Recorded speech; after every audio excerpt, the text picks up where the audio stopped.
నమస్కారం. చాలా మందికి వచ్చే ఒక సాధారణ సమస్య గురించి మాట్లాడుకుందాం. ఎంత కష్టపడి పని చేసినా సరే సంపాదించిన డబ్బు చేతిలో ఎందుకు నిలవట్లేదు? ఆర్థికంగా ఎందుకు ఒక అడుగు కూడా ముందుకు వెయ్యలేకపోతున్నాం? ఈ ప్రశ్నలు చాలా మందిని వీధిస్తూ ఉంటాయి. అయితే ఆశ్చర్యకరంగా దీనికి సమాధానం ఎక్కడో లేదు, మన ఇంట్లోనే ఉండొచ్చు. అవును, మీరు విన్నది అక్షరాలా నిజం. మనం పడే కష్టానికి సరైన ఫలితం రాకపోవడానికి లేదా వ్యాపారంలో మంచి అవకాశాలు చేజారిపోవడానికి కారణం మన ఇంటి వాస్తులో ఉన్న ఒక చిన్న లోపమే కావచ్చు. ఇంతకీ ఆ లోపం ఎక్కడ ఉంది? దాన్ని ఎలా సరిదిద్దాలి? ఇప్పుడు చూద్దాం. ఇక్కడ ఉన్న లక్షణాలు ఏవైనా మీకు ఎదురవుతున్నాయా? అయితే మీ ఇంటి ఉత్తర దిశలో ఖచ్చితంగా ఏదో ఒక దోషం ఉండే అవకాశముంది. అసలు మన ఆర్థిక ఇబ్బందులకి ఇంటి ఉత్తర దిశకి మధ్య ఉన్న సంబంధమేంటో ఇప్పుడు కొంచెం లోతుగా చూద్దాం. మీకు తెలిసే ఉంటుంది, వాస్తుశాస్త్రంలో ప్రతి దిశకి ఒక ప్రత్యేకమైన ప్రాముఖ్యత ఉంటుంది. మరీ ముఖ్యంగా డబ్బు, సంపద విషయానికి వస్తే ఉత్తర దిశ చాలా చాలా కీలకమైనది. ఎందుకంటే అది సాక్షాత్తు ఐశ్వర్యానికి అధిపతి అయిన కుబేరుడు నివసించే స్థానం. అందుకే వాస్తుశాస్త్రం ఉత్తర దిశను కుబేరస్థానం అని పిలుస్తుంది. అంటే ధనానికి అధిపతి అయిన కుబేరుడు కొలువై ఉండే పవిత్రమైన ప్రదేశం అన్నమాట. మన ఇంట్లోకి సంపద రావాలంటే కుబేరుడిని ఆహ్వానించే ఈ మార్గాన్ని మనమెప్పుడూ తెరిచే ఉంచాలి. చూడండి, చాలామంది తెలియకుండా చేసే పెద్ద తప్పులు ఇవే. వాస్తుశాస్త్రం ఏం చెప్తుందంటే ఇంటి ఉత్తర దిశ ఎప్పుడూ పల్లంగా, తేలిగ్గా, ఇంకా ఖాళీగా ఉండాలి. కాని మనమేం చేస్తాం? సరిగ్గా అక్కడే పాత సామాన్లు, ఇనుప చెత్త, బరువైన బీరువాలు లాంటివి పెట్టేస్తాం. అంటే సంపద ఇంట్లోకి వచ్చే దారిని మన చేతులతో మనమే మూసేస్తున్నామన్నమాట. దీనివల్ల జరిగే ఆర్థిక నష్టం చాలా తీవ్రంగా ఉంటుంది.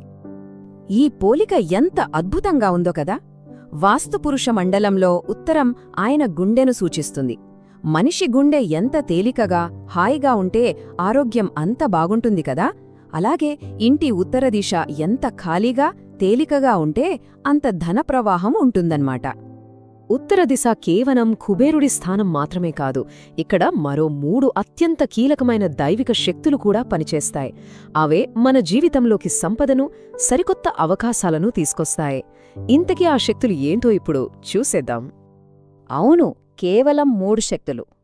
నమ్మశక్యంగా లేకపోయినా ఈ 3 మన ఆర్థిక జీవితాన్ని నిర్దేశిస్తాయి. ఈ పట్టికను కాస్త శ్రద్ధగా చూడండి. మొదటిది ముఖ్య శక్తి. ఇది మనం ఏ పనైనా మొదలుపెట్టడానికి కావలసిన ఎనర్జీని ఇస్తుంది. ఒకవేళ ఇక్కడ దోషముంటే ఏ పని మొదలుపెట్టినా సరే మధ్యలోనే ఆగిపోతుంది. ఇక రెండోది భల్లాట్. ఇది అపారమైన సంపదను, సమృద్ధిని ఇస్తుంది. ఉత్తరంలో చెత్త వేసి ఈ స్థానాన్ని బ్లాక్ చేస్తే వచ్చే డబ్బు కూడా ఆగిపోతుంది. ఇక మూడవది సోమ, అంటే అమృతం లాంటిది. ఇది మనకు లాభాలను, ప్రశాంతతను ఇస్తుంది. ఈ పవిత్ర స్థానంలో టాయిలెట్ కట్టినా లేదా చెత్త వేసినా అది నేరుగా కుబేరుడిని అవమానించినట్లే లెక్క. ఉత్తర దిశలో దోషం కేవలం డబ్బును మాత్రమే కాదు, మన ఆరోగ్యాన్ని కూడా దెబ్బతీస్తుంది. దాని ప్రభావం చాలా తీవ్రంగా ఉంటుంది. ఎందుకంటే ఈ దిశ మన శరీరంలోని ఒక కీలకమైన మూలకంతో ముడిపడి ఉంది. వాస్తుశాస్త్రం ప్రకారం ఉత్తర దిశ జలతత్వానికి, అంటే నీటికి ప్రతీక. ఈ దిశలో బరువులు పెట్టి అడ్డుకోవడం అంటే నీటి ప్రవాహాన్ని అడ్డుకోవడమే. ఇది మన శరీరంలో రక్త ప్రసరణను కూడా నెమ్మదింపజేస్తుంది. ఇది ఊహించని ఆరోగ్య సమస్యలకు దారితీయచ్చు. జలతత్వం దెబ్బతినడం వల్ల కిడ్నీకి సంబంధించిన సమస్యలు, రక్తానికి సంబంధించిన వ్యాధులు, మరీ ముఖ్యంగా ఇంట్లోని మహిళలకు గైనకలాజికల్ సమస్యలు వచ్చే ప్రమాదం చాలా ఎక్కువగా ఉంటుంది. అందుకే ఈ దోషాన్ని సరిదిద్దడం అత్యవసరం. సరే, ఇప్పటిదాకా సమస్య గురించి, దాని తీవ్రత గురించి తెలుసుకున్నాం. ఇప్పుడు అతి ముఖ్యమైన భాగం పరిష్కారాలు. అయితే భయపడాల్సిన పనేం లేదు. కేవలం కొన్ని సులభమైన మార్పులతోనే ఈ దోషాన్ని పూర్తిగా సరిచేసుకోవచ్చు. పరిష్కారాలు అనుకున్నంత కష్టం కాదండి, చాలా సులభం.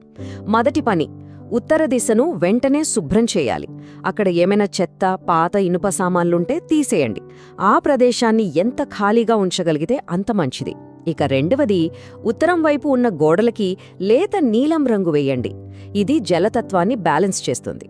మూడోది, ఒక చిన్న గిన్నెలో నీళ్లు తీసుకుని అందులో కొన్ని వెండి నాణేలు కానీ లేదా ఒక చిన్న తాబేలు బొమ్మను కానీ పెట్టండి. వ్యాపారంలో ఎదుగుదల కోసం అక్కడే ఒక పచ్చని మొక్కను కూడా పెట్టొచ్చు. ఒక్క విషయం బాగా గుర్తుపెట్టుకోండి.